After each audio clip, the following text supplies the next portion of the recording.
Season 5 এর ending কি হবে সেটার উপর ডিপেন্ড করে পরবর্তীতে ব্যাচেলার পয়েন্ট সিজন 6 আসবে নাকি সিনেমা আসবে।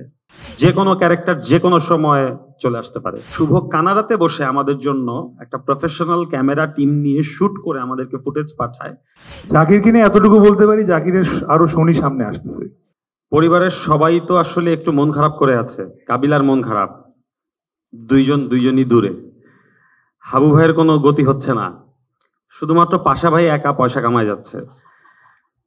তো বাসায় আসলে আনন্দ কম। সো নেহাল এখন ব্যাক করলো, এখন ব্যাচেলার পয়েন্টের এই বাসা আবার আগের মতো হয়ে উঠবে। এখন সবাই ট্রিপে যাবে। সো সেটার জন্য সবার অপেক্ষা করতে হবে যে ওরা কবে ঘুরতে যাবে।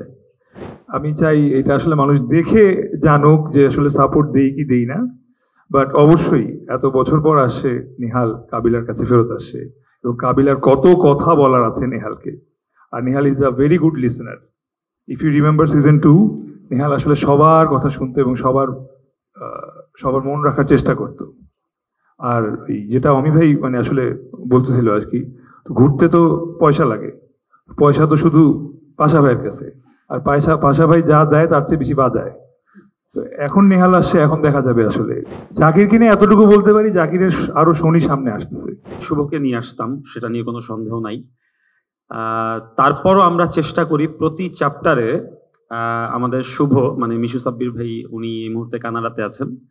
আমরা প্রত্যেক চ্যাপ্টারে শুভ কানাডাতে বসে আমাদের জন্য একটা প্রফেশনাল ক্যামেরা টিম নিয়ে শুট করে আমাদেরকে ফুটেজ পাঠায়। সেই ফুটেজ এডিট করে আমরা প্রত্যেক চ্যাপ্টারে ব্যবহার করি। তার মানে শুভ দর্শকের হৃদয়ে আছে, সিজন 5-এও আছে, আমাদের মনেও আছে। যখন যেই কন্টেন্টটা বানাই ওইটার মধ্যে ডুবে থাকি যতক্ষণ পর্যন্ত ওইটা প্রপারলি শেষ না হয়। আমি একসাথে অনেক কাজ আগেও করিনি, এখন তো আরো করতে পারি না। আর ব্যাচেলার পয়েন্ট আমি বানাতে এত মজা পাই, এত আনন্দ পাই, সেজন্যই আসলে ব্যাচেলার পয়েন্ট 8 বছর ধরে বানাতে পারছি। সো ব্যাচেলার পয়েন্ট থেকে আমি বের হয়ে অবশ্যই সিনেমায় যাব। পাশে তো প্রডিউসার বসাই আছে। বোরহান তো অকৃতজ্ঞ, বাসায় থেকেও চলে গেল, পুরো বাড়িটাই দখল করে ফেললো।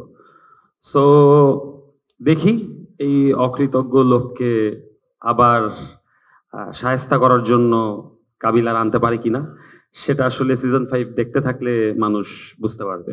একটা সময় ছিল প্রথম নোয়াখালী থেকে বা বরিশাল থেকে ঢাকায় পড়তে এসেছে, ফার্স্ট ইয়ারে এসেই বুঝে গেছে যে কোন প্যান্টটা পরলে বেশি স্টাইলিশ লাগবে।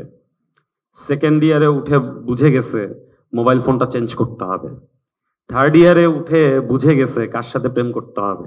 এভাবে করে ওদের যে ঢাকায় 5-7 বছর 8 বছরের যেই যাত্রা, ওদের জীবনযাত্রার মানও পরিবর্তন হয়েছে এবং এখন সবাই বেশ ঠিকঠাক ভাবে গুছিয়ে চলছে। সবার রুচির পরিবর্তন এসেছে।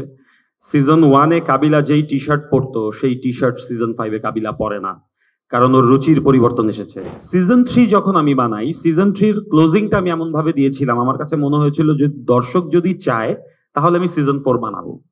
আবার সিজন 4 যখন আমি শেষ করি, সিজন 4-এর ক্লোজিংটাও আমি এমন ভাবে করেছি যে দর্শক যদি চায় আমি সিজন 5 বানাবো।